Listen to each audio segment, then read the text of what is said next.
dépression amoureuse. Comprendre, guérir, rebondir. Avez-vous l'impression de vous noyer dans un océan de tristesse après une rupture ? Vous vous réveillez chaque matin avec un poids sur la poitrine et tout semble vide, comme si la lumière s'était éteinte dans votre vie. Vous vous demandez peut-être « Est-ce que ça va passer ? Pourquoi est-ce aussi douloureux ?» Vous n'êtes pas seul et cette douleur, aussi intense soit-elle, est légitime. Saviez-vous que la dépression amoureuse est l'un des chocs émotionnels les plus intenses qu'une personne puisse vivre ? Selon l'échelle de stress de Holmes, la rupture ou le divorce atteint un score de 73 sur 100, surpassant même le stress lié à une maladie grave. Ce n'est pas juste dans votre tête, c'est une véritable tempête émotionnelle. Imaginez un instant que cette épreuve devienne une opportunité. Et si, au lieu de vous définir, cette douleur devenait le point de départ d'un renouveau ? Je vais vous montrer comment comprendre ce que vous traversez, comment en sortir et surtout, comment transformer cette expérience en une force pour avancer. Restez avec moi jusqu'au bout de cette vidéo. Je suis Rachel Filwell, coach en amour et en reconstruction personnelle et aujourd'hui, je vais vous accompagner à travers 3 étapes puissantes pour comprendre, traverser et guérir de la dépression amoureuse. Pensez à liker cette vidéo, à vous abonner à ma chaîne et à télécharger mes guides gratuits dans la description pour aller encore plus loin. Ensemble, nous allons transformer cette épreuve en renaissance. Alors, qu'est-ce que la dépression amoureuse ? La dépression amoureuse est une forme de dépression réactionnelle, également appelée dépression psychogène, qui se manifeste en réponse à un événement émotionnel majeur lié à la sphère affective. Elle survient généralement après une rupture sentimentale, souvent perçue comme un choc ou un abandon, entraînant un déséquilibre émotionnel profond. L'accumulation de tensions dans une relation ou des conflits récurrents, un manque de communication ou des désillusions amoureuses provoquent un sentiment d'impuissance et d'épuisement mental. Cette dépression n'est pas simplement une réaction passagère ou une mauvaise passe. Elle s'inscrit dans un processus psychologique complexe où l'individu perd ses repères émotionnels et identitaires. Contrairement à la déprime, qui est souvent transitoire, la dépression amoureuse s'installe durablement et affecte profondément plusieurs aspects de la vie quotidienne. Quels sont les mécanismes psychologiques et physiologiques de la dépression amoureuse ? Lorsque nous sommes confrontés à une rupture ou à une relation toxique, notre cerveau réagit en activant des zones similaires à celles impliquées dans la douleur physique. Des études d'imagerie cérébrale ont montré que les personnes en pleine dépression amoureuse présentent une suractivité dans le système limbique, notamment dans les régions de l'amygdale et du cortex préfrontal ventromédian, qui régulent les émotions, la peur et le stress. De plus, la perte affective entraîne une chute brutale des hormones du bien-être, telles que la dopamine, responsable de la sensation de récompense et de plaisir, l'ocytocine, connue comme l'hormone de l'attachement, la sérotonine qui joue un rôle clé dans la régulation de l'humeur. Ce déséquilibre neurochimique provoque des symptômes typiques de la dépression, comme la tristesse, l'apathie, les troubles du sommeil et les idées noires. Quelles sont les dimensions spécifiques de la dépression amoureuse ? Premièrement, la perte de repères identitaires. Lorsqu'une relation amoureuse se termine, surtout si elle a duré longtemps ou été marquante, l'individu peut ressentir une perte de soi. La relation était souvent intégrée dans son identité, et son absence crée un vide. Deuxièmement, le sentiment d'abandon et de rejet. Le rejet, qu'il soit explicite ou implicite, active des blessures profondes souvent liées à des expériences passées.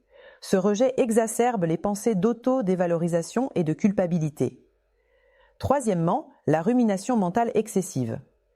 Les personnes en dépression amoureuse passent beaucoup de temps à repenser aux événements passés, aux erreurs supposées ou au « si seulement ». Cette rumination cognitive amplifie le stress et empêche l'acceptation de la réalité. Quatrièmement, les symptômes psychosomatiques. La dépression amoureuse ne se limite pas à l'esprit. Elle s'accompagne souvent de manifestations physiques telles que des maux de tête, des douleurs musculaires, des troubles digestifs ou une fatigue chronique. Mais pourquoi la dépression amoureuse est-elle unique ? Contrairement à d'autres formes de dépression, la dépression amoureuse est intimement liée à un sentiment de perte affective. Cette perte est perçue comme un échec personnel, car elle touche directement à des besoins fondamentaux. Être aimé, accepté et valorisé est. De plus, les relations amoureuses activent souvent des schémas d'attachement issus de l'enfance.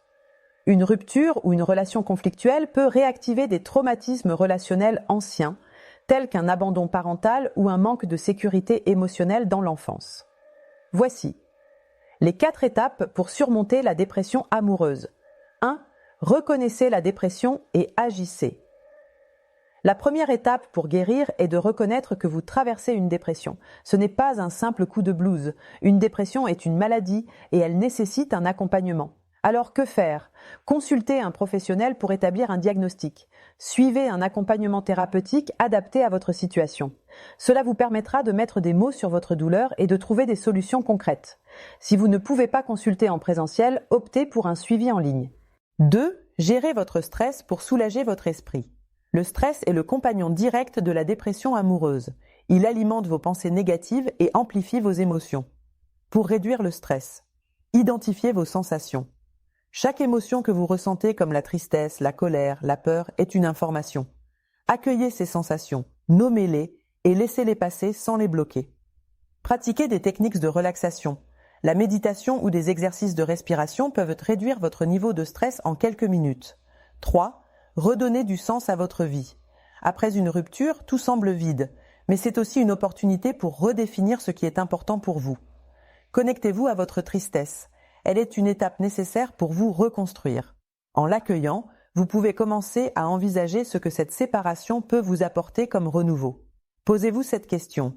À quoi ai-je envie de donner naissance dans ma vie maintenant? 4. Reprenez soin de vous avec une hygiène de vie saine. Votre corps et votre esprit sont intimement liés. Prendre soin de votre santé physique est essentiel pour retrouver un équilibre émotionnel. Comment faire? Améliorez votre sommeil. Essayez des routines relaxantes ou des exercices d'auto-hypnose avant de dormir. Adopter une alimentation variée, une nourriture saine et colorée peut avoir un impact positif sur votre morale. Bougez. Une activité physique, même légère comme la marche, stimule les endorphines et vous aide à vous sentir mieux. Reconnectez-vous à votre beauté intérieure et extérieure. Prenez soin de votre apparence, non pas pour plaire aux autres, mais pour retrouver votre estime personnelle. Voici un exercice simple pour commencer. La marche consciente. La marche consciente est une technique puissante pour calmer vos pensées et vous recentrer. Voici comment faire.